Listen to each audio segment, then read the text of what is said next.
Proverbs 7 through 9.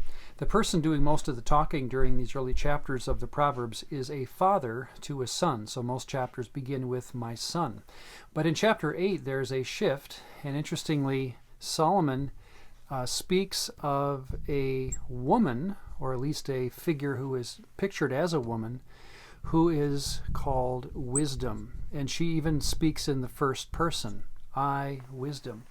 So most of the chapter 8, is the conversation of a woman or a lady wisdom speaking in the view of Solomon to the world and welcoming people to herself to learn from her and so forth. In verse 22 of chapter 8, she claims to be with Yahweh at creation. In verse 27, she claims to have watched Yahweh create the world. And in verse 31, she comes down to dwell with humans.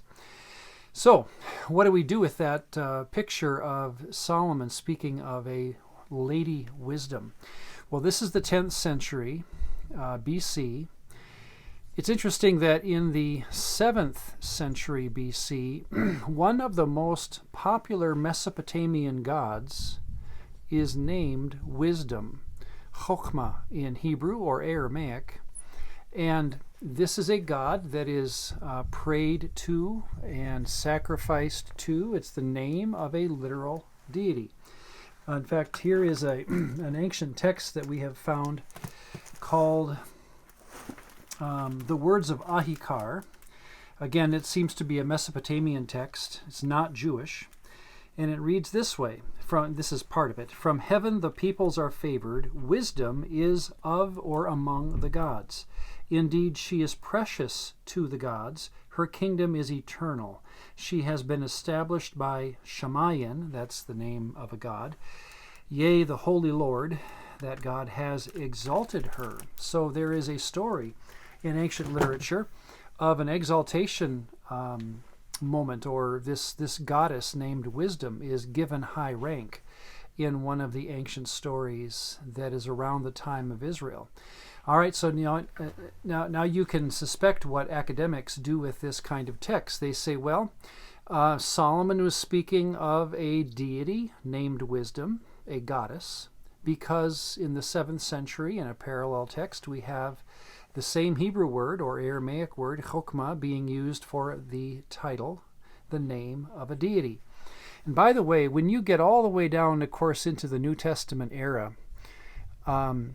we are going to have as one of the deities that is worshipped by the Greeks and the Romans is Sophia, the word for wisdom. And as I say, they are actually worshipped. We have record of them sacrificing to this goddess of wisdom and to Sophia, to pray to this goddess and to ask her for wisdom and things like that. So we're left wondering, how do we handle this chapter 8 of the Proverbs, where Solomon seems to allow this lady wisdom to speak as though she's an actual person? Is she a god because, again, of the parallel texts that we know that exist elsewhere? Well, here is where I'd recommend, you've maybe heard of the term Apocrypha, or the deuterocanonical books of the Bible.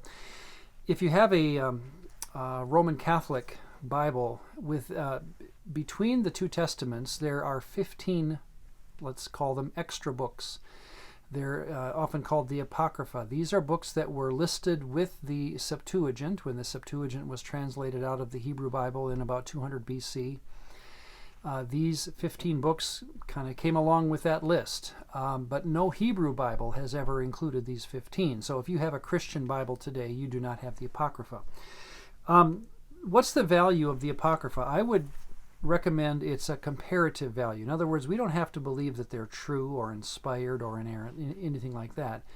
But it's good to read them because we're listening to, generally, the period of the Apocrypha. Again, these 15 books between our testaments. They're generally considered to be about the 2nd century BC, 2nd to 1st century BC. So listen to two texts that talk about, wouldn't you know it, wisdom. and let's see if we can determine from the Jewish Apocrypha. These are Jewish books written in Greek, but they're by Jews. These again are pagans here. And here's a Jew, and now we're going to listen to a Jew speaking in two different books here in the 2nd century. This is called the Wisdom of Ben Sira, also called Ecclesiasticus, about 200 BC. And it says in chapter 24, "Wisdom praises herself and tells of her glory in the midst of her people." Verse 8, "Then the Creator of all things gave me, wisdom, a command, and my Creator chose the place for my tent. He said, 'Make your dwelling in Jacob.'" Verse 12, "I grew tall like a cedar in Lebanon. Like a terebinth I spread out my branches. Those who eat of me will hunger for more, and those who drink of me will thirst for more." And here it is that I wanted to get to. "All this is the book of the covenant of the Most High God."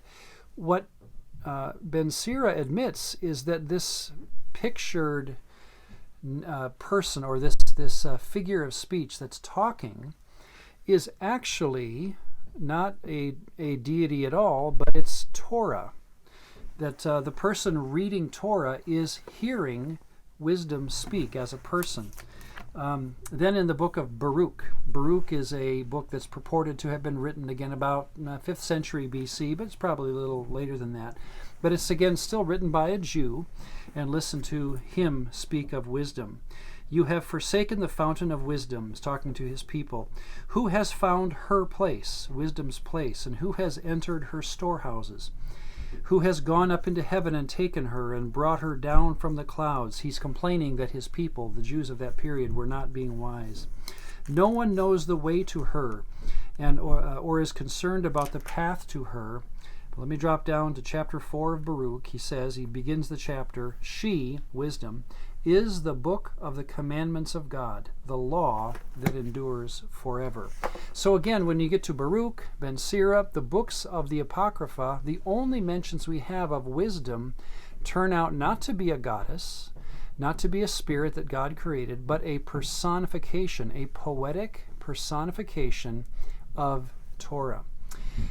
That would be thus how we could, because of the comparative way of thinking, this is a Jew speaking, this is a Jew speaking, we don't have to turn wisdom in Proverbs 8 into a deity. That's not necessary.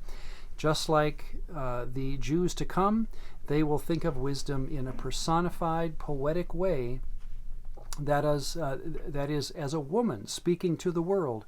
Listen to me, learn from me, and so forth. But in no wise do the Jews consider this to be a deity.